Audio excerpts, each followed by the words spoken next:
Hello everyone, आज हम आगे का कंटिन्यू करेंगे। तो आज का टॉपिक है आइसोमेट्रिक आइसोमॉर्फिज्म। स्टेटमेंट के साथ साथ उसकी थ्योरम भी देखेंगे एंड देन हम conjugate and dual space start करेंगे।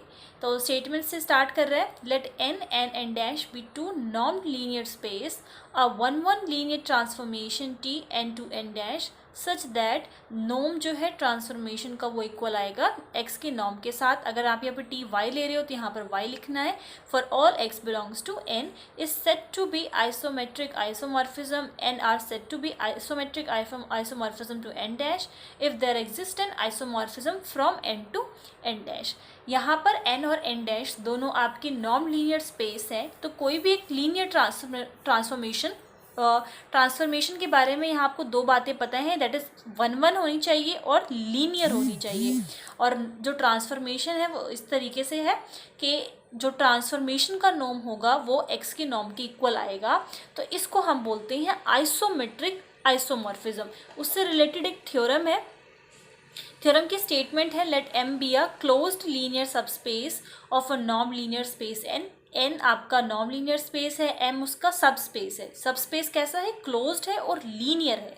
ट्रांसफॉर्मेशन यहाँ पर गिवन है, ये N is N to N by M. N by M क्या है? क्वेश्चन स्पेस है, जिसके बारे में आपको मैं सेकेंड या थर्ड लेक्चर में मैंने डिस्कस किया था इसके बारे में। Be a mapping defined as this. तो ये मैपिंग किस तरीके से डिफाइन की गई है? T X is equals to X plus M. तो और से प्रूफ क्या करना है? टी को हमें कॉन्टिन्यूस प्रूफ करना है विद नॉर्म। नॉर्म टी का कैसा है? Less than is equals to 1। तो यहाँ पर हम जो है गिवन लेकर चल रहे हैं। Given M is closed linear subspace of a non-linear space n, then n by m quotient हो गया, is also a non-linear space with a norm defined as this। तो हमने एक norm define कर दी, और ये जो आपको ट्रांसफॉर्मेशन याद रखनी है that is T X is equals to X plus M.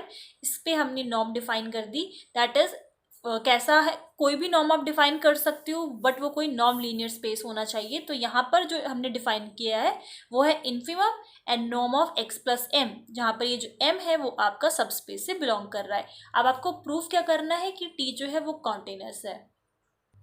Next is required to prove T is continuous, as we know that a linear transformation is continuous if it is bounded। तो अगर मुझे किसी को continuous proof करना है तो वो continuous कब आप proof कर सकेंगे? अगर वो bounded हो। ये मैं लास्ट लेक्चर में डिस्कस कर चुकी हूँ। तो हमने क्या करा? सबसे पहले उसको हम टी को ये प्रूफ कर रहे हैं कि वो क्या है? लीनियर ट्रांसफॉर्मेशन है। लीनियर ट्रांसफॉर्मेशन की दोनों कंडीशंस को हम सेटिस्फाई कराएंगे। डोमेन से मैंने दो एलिमेंट्स ले लिए, x1 एंड x2। टी मैंने यहाँ पर फिर ट्रांसफॉर्मेशन जब हम यूज़ करेंगे तो आपका जो ट्रांसफॉर्मेशन डिफाइन है वो इस तरीके से है। तो एलिमेंट यहाँ पर मैंने लिया है x1 प्लस x2, तो ये हो जाएगा x1 plus x2 plus m।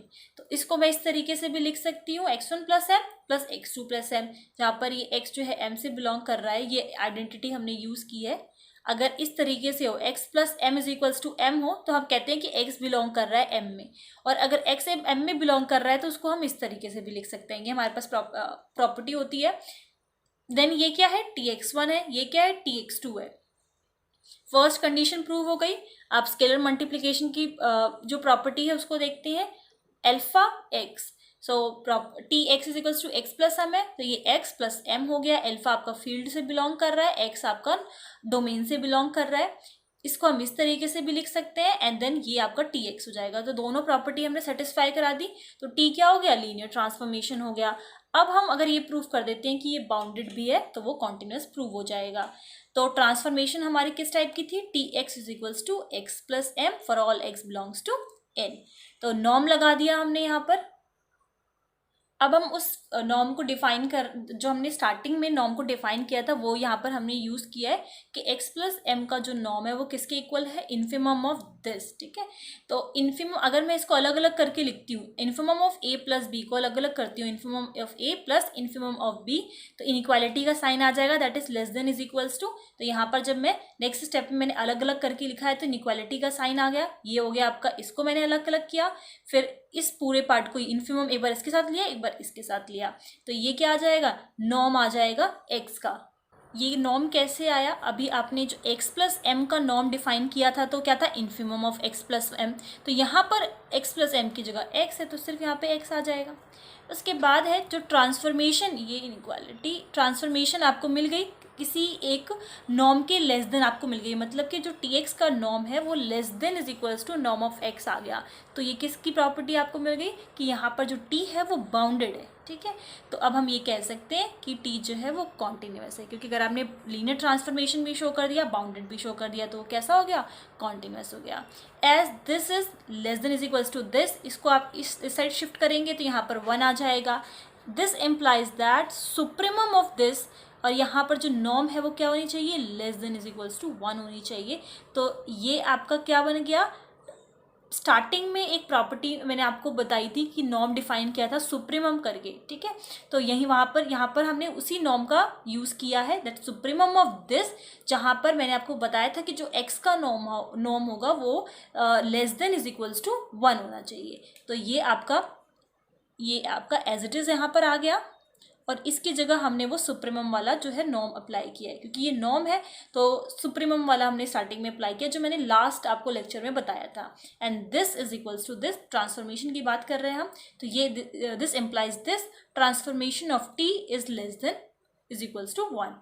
Next theorem देखते हैं। स्टेटमेंट है let n and m be two norm linear space, then n and m are topologically isomorphism if there exist m small m and capital M greater than 0 and a linear transformation t from n to m which is 1 1 and onto such that m norm of x is less than is equals to norm of tx and that is less than is equals to m norm of x for all x belongs to n। इसमें आपको n और m दो norm linear spaces given है, आपस में n और m topologically isomorphism है। यहाँ पर ट्रांसफॉर्मेशन n टू m है जो कि 1 1 एंड ऑन 2 है, और एक कंडीशन गिवन है।